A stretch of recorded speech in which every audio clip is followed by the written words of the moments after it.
Saudara-saudari yang terkasih, teman-teman muda dan anak-anak, waktu saya kecil, saya pernah kecil juga. Waktu saya kecil, saya pernah mendengar sebuah cerita anak-anak tentang seorang raja yang sangat kaya tetapi serakah, tidak pernah puas akan apa yang dia miliki. Suatu ketika raja mau birthday, mau ulang tahun. Lalu dia membuat sebuah sayembara. Sayembara itu lomba. Siapa yang bisa membuat sebuah mantol kerajaan yang paling istimewa, paling spesial, akan saya jadikan menteri. Wah, lalu orang-orang berlomba-lomba membuat mantol yang paling bagus. Ada yang membuat dari kain sutra, ada yang beli dari bulu unta dan bulu-bulu yang lain. Pokoknya orang berusaha membuat satu mantol yang istimewa yang tidak dimiliki oleh raja-raja yang lain. Tetapi semua mantol yang diserahkan kepada si raja ditolak karena sudah biasa. Ini sudah ada yang punya, raja sebelah ini sudah ada yang punya. Nah, ada seorang pemuda cerdik yang datang kepada raja. Raja, saya punya satu mantol yang tidak pernah dimiliki oleh siapapun. Lalu dia mengambil dari tasnya. Ini dia raja. Ini mantol istimewa. Raja mulai bingung karena tidak melihat apa-apa. Bagaimana raja? Bagus tidak? Saya nggak melihat apa-apa. Ini memang mantol istimewa. Hanya bisa dilihat oleh orang istimewa. Oh gitu. Oh iya, mulai kelihatan sedikit nih. Sang raja mulai berpikir. Coba raja dilihat lagi dengan baik. Mantol ini mantol istimewa. Cuma orang istimewa yang bisa lihat. Lalu dia lihat. Oh iya, betul-betul ini istimewa sekali nih. Nah, raja sudah mulai jadi istimewa sekarang. Sudah bisa melihat mantol ini. Lalu akhirnya pemuda ini menang sayembara. Dan mantolnya diambil oleh raja dan akan dipakai di hari ulang tahun. Ketika hari ulang tahun tiba, raja dengan gagahnya memakai mantol istimewa dan pergi berkeliling ke desa-desa untuk menyapa rakyatnya. Apa yang terjadi?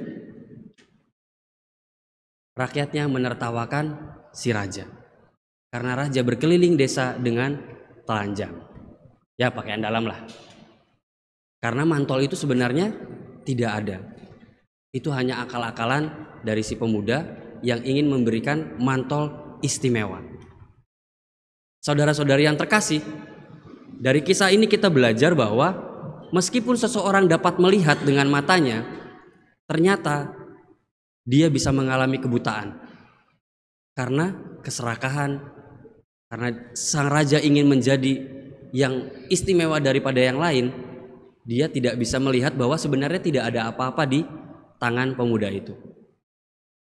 Ternyata mata yang berfungsi dapat juga membuahkan kebutaan batin atau kebutaan hati. Mungkin itu yang terjadi di antara para pengikut Yesus. Dalam bacaan Injil kita melihat Bartimeus. Pusat dari kisah ini adalah Bartimeus yang buta. Tapi di akhir kisah kita akan melihat bahwa yang buta sebenarnya bukan Bartimeus, tetapi orang-orang yang mengikuti Yesus.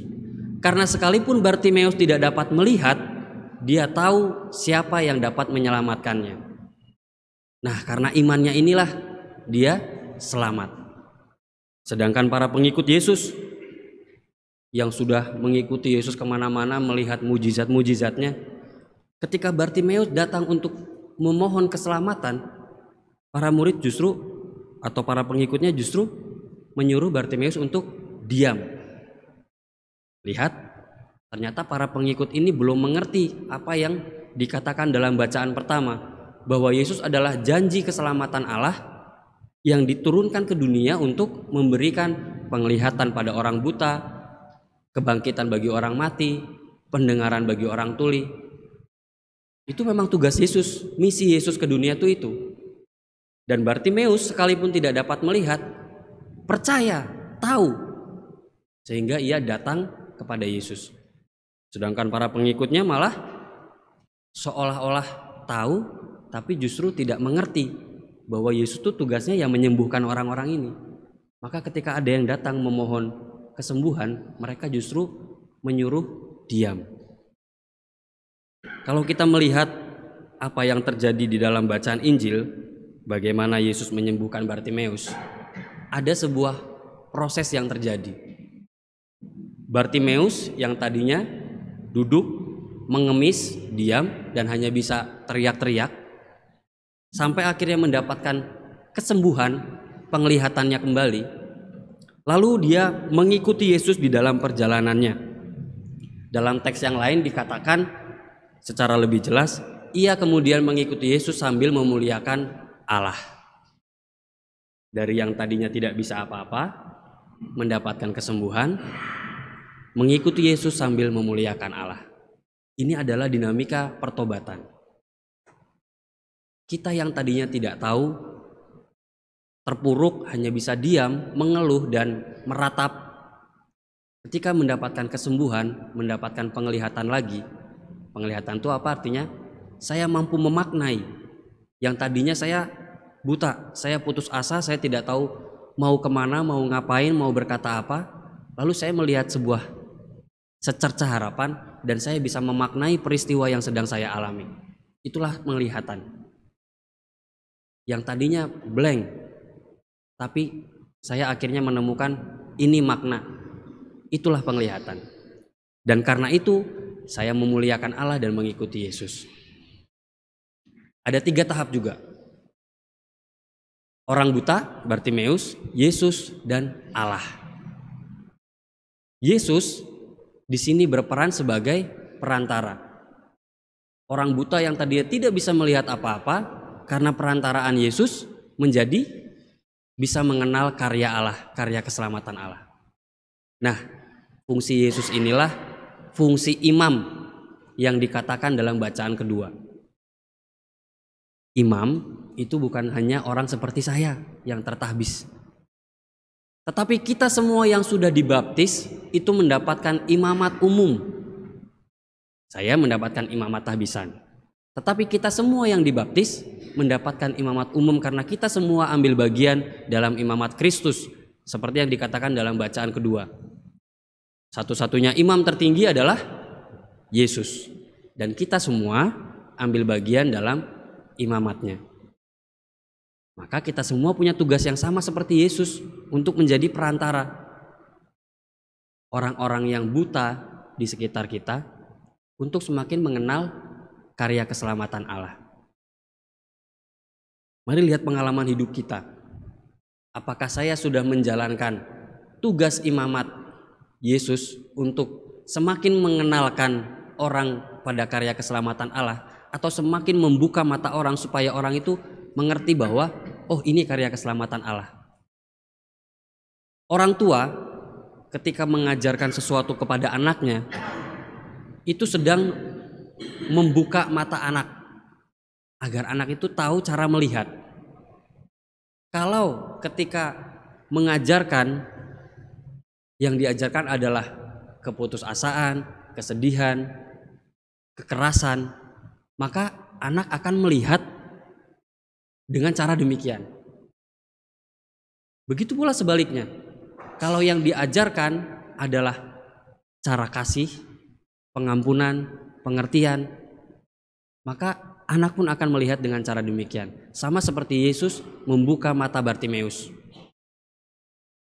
membantu seseorang, memberikan cara pandang, cara melihat tentang kehidupan, tentang karya Allah.